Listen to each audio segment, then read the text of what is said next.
मिलल बा भाई, अवसर मिलल बा भाई, अवसर मिलल बा भाई, अवसर मिलल बा भाई। नर्तन ना फिरे आई, नर्तन न फिरे आई, बैठी डोला गावा भैया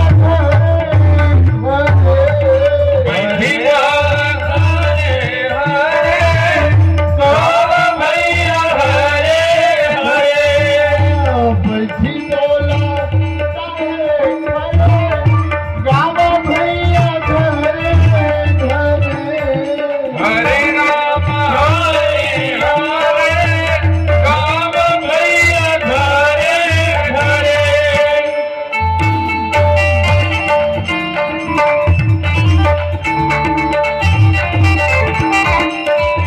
आपसमणि पूज्यपाद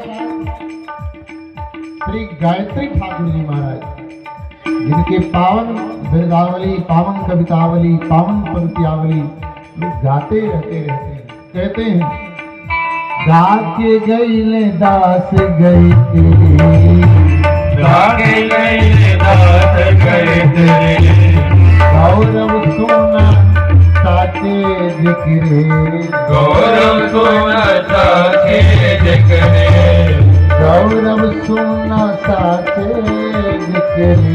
गौरव सोना साथे जगने।